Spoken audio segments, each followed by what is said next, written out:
Muy buen día tengan todas y todos. Bienvenido auditorio de este programa Tempu Iuri Humanorum. Gracias infinitas al doctor Eliseo Muñoz Mena por esta invitación. Les saludo con gusto y me presento.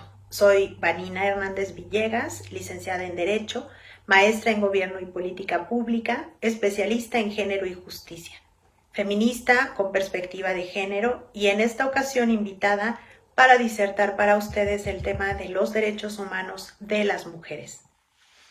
Muchas personas se preguntarán por qué razón hablar de los derechos humanos de las mujeres. Y pensarán que los derechos humanos no las incluye, los incluye y les incluye. Pues no, en realidad. Al hablar de la historia vamos a darnos cuenta que hablar de los derechos de las mujeres obliga a hacer un recorrido por un trayecto que no ha sido fácil transitar para hacer efectivos nuestros derechos, algo que por supuesto no pasa igual en el caso de los hombres. Hace muchos años en Francia, 1789, la Asamblea Nacional Constituyente aprobó un documento que se denominó Los Derechos del Hombre y del Ciudadano. Esta declaración, ya solo por simple y llana lógica, nos deja entrever en el título un faltante: las mujeres. En este texto de 17 artículos únicamente se podía leer la inclusión de las mujeres de manera tácita cuando hablaba de la sociedad. Pero por ahí de 1791, una mujer aguerrida de nombre Olympe de Gouges exigía también el reconocimiento de los derechos de las mujeres y, parafraseando aquel texto surgido en 1789, presentó, no para satisfacción de muchos, los derechos de la mujer y la ciudadana, en un afán por lograr el reconocimiento de los derechos también para las mujeres. De este hecho estamos hablando a finales del siglo XVIII.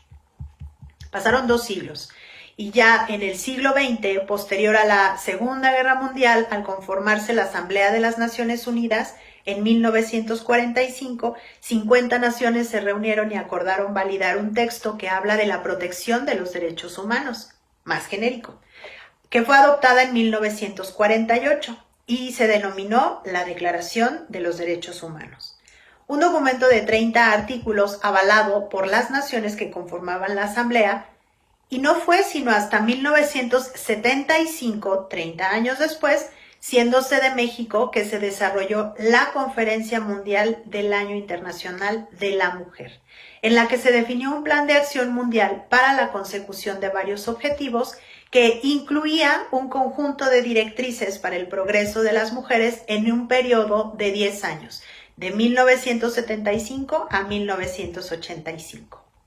Para 1979, habiendo pasado estos 30 años de la Declaración de los Derechos Humanos, se crea la Convención sobre la Eliminación de todas las formas de discriminación contra la mujer, la CEDAW, de sus siglas en inglés, instrumento internacional fundamental en materia de derechos de las mujeres y niñas a nivel global. Esta obliga a los estados que la ratifican a garantizar la igualdad de jure y de facto entre mujeres y hombres. En 1980 se celebra en Copenhague la Conferencia Mundial del Decenio de las Naciones Unidas para la Mujer. Luego en 1985 la Conferencia Mundial para el Examen y la Evaluación de los Logros del Decenio de las Naciones Unidas para la Mujer, que tuvo lugar en Nairobi. La Cuarta Conferencia Mundial sobre la Mujer, celebrada en Beijing en 1995, marcó un importante punto de inflexión para la Agenda Mundial de la Igualdad de Género. La Declaración y Plataforma de Acción de Beijing fue adoptada de forma unánime por 189 países. Es un programa a favor del empoderamiento de la mujer que establece una serie de objetivos estratégicos y medidas para el progreso de las mujeres y el logro de la igualdad de género en 12 esferas cruciales. La mujer y su participación y la interrelación de nosotras con la pobreza, la educación y capacitación, la salud, la violencia, los conflictos armados, la economía, el ejercicio del poder, la adopción de decisiones, los derechos humanos de la mujer, los mecanismos institucionales para el desarrollo de la mujer, los medios de difusión, el medio ambiente y las niñas. La Plataforma de Acción de Beijing consolidó 50 años de avances jurídicos dirigidos a garantizar la igualdad de las mujeres y los hombres, tanto en las leyes como en la práctica. Como podemos ver, jurídicamente hemos avanzado, no podemos ni debemos negarlo, pero falta mucho para lograr que lo que existe plasmado en los textos jurídicos, especialmente en el derecho internacional, sea una realidad en el ejercicio y el goce de los derechos de las mujeres a nivel local. No solamente en nuestro país, en el mundo existe una gran deuda con los derechos de las mujeres. Estos han tenido avances y retrocesos, lo cual es una constante conforme a las políticas de los gobiernos en turno. Y en definitiva, las mujeres no podemos permitirnos ir hacia atrás. En la actualidad hay países en los que las mujeres habían logrado acceder a la educación, desempeñarse en una profesión y hoy, en pleno siglo XXI, no puede recibir más educación que el nivel básico, como es el caso de Afganistán. En otros países en los que los gobiernos, lejos de promover e implementar políticas públicas que permitan el desarrollo y la mayor inserción de la mujer en el ámbito económico y productivo, eliminan programas orillando a la mujer a regresar al papel de cuidadoras, estereotipo que ha costado mucho deslindar del género. Pero ¿cuáles son esos derechos por los que las mujeres seguimos luchando? Principalmente el derecho a vivir una vida libre de violencia. Violencias que desafortunadamente nos alcanzan a diario y tristemente lo hacen desde el ámbito privado hasta lo público.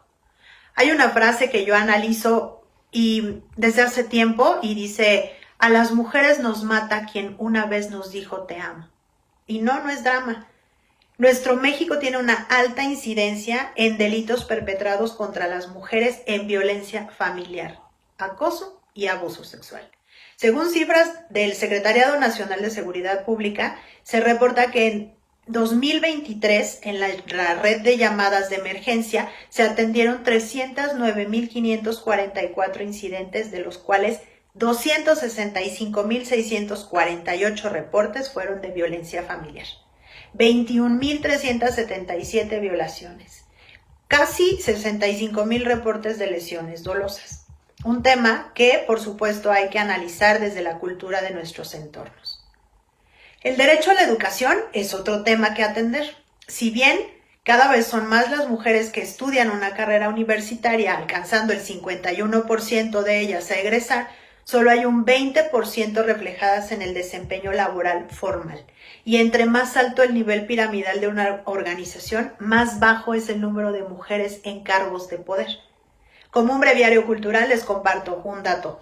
De 1887 a 1935, 48 años, únicamente 19 mujeres hicieron una carrera en salud. 19 en 48 años. Ligado a lo anterior, el derecho a tener un trabajo digno. Menos del 25% de las mujeres tienen acceso a una vida laboral formal.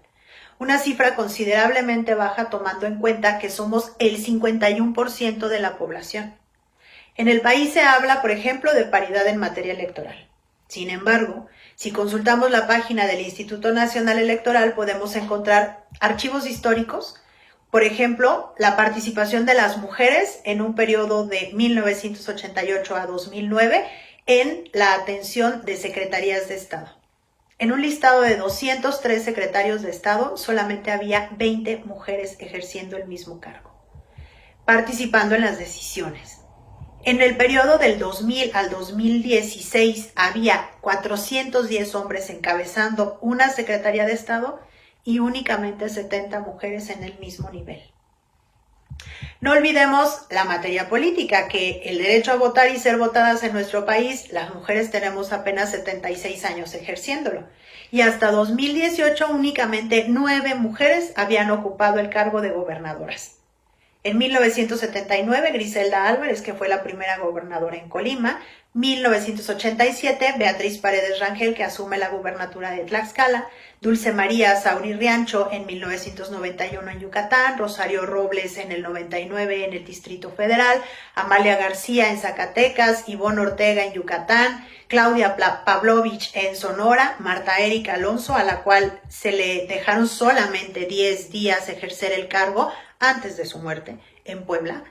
Y en el 2018 nuevamente la Ciudad de México es gobernada por una mujer. En 2023, las últimas elecciones, se sumaron 10 gobernadoras más. La paridad que se logró con una reforma en 2014 se hizo realidad, pero ahora hay que impulsar, promover y caminar de la mano de más mujeres lideresas, expertas, con un real compromiso con nosotras mismas. Mención aparte merece el derecho a la salud, que a pesar de ser un derecho humano que el Estado debe garantizar, existen aún muchas deficiencias en México. El mayor número de hogares es cuidado por mujeres, pero las mujeres son las menos cuidadas en su salud. Este trabajo no remunerado concluye afectando el desarrollo y el ejercicio de los derechos de las mujeres. Impacta en su propia salud. Los problemas de salud no necesariamente concluyen en la muerte, pero sí se reflejan en una disminución en la calidad de vida. Las políticas públicas van y vienen a criterio de la cabeza del Ejecutivo. Todavía en el siglo XX hubo un eslogan de un gobierno federal que promovía la reproducción. Cuando Luis Echeverría era candidato, su eslogan fue "Gobernar es poblar". Y fue hasta estando ya en el ejercicio de su gobernatura que inició una política pública que promovía el uso de métodos anticonceptivos. Su discurso dio un vuelco de 360 grados concediendo a las personas el derecho a tomar decisiones libres, incluyendo el número de hijos que deseaba tener, así como la igualdad y el esparcimiento de las mujeres dentro del matrimonio. Pero este tema no fue por respetar el derecho a la salud de las mujeres, fue por motivos económicos, ya que el desmedido crecimiento de la población se reflejaría severamente en las políticas económicas que llegarían a generar una crisis. Así que la promoción de la igualdad y la libertad no fue para abonar en nuestros derechos. El aspecto reproductivo ha sido siempre motivo de agenda por otros intereses. Dice Amparo Casar, una agenda no es más que el conjunto de cosas que han de ser llevadas a cabo, que se procuran, se intentan y cosas en las que se pone empeño. Y el empeño que muchas mujeres hemos puesto en colocar en la agenda pública el respeto de los derechos de las mujeres ha logrado avances, no consecutivos, avances que entre uno y otro logro han tomado años de distancia. Hoy, el reto que tenemos es exigir que quien aspire a establecer la agenda tenga presente que no hay un futuro sin nosotras.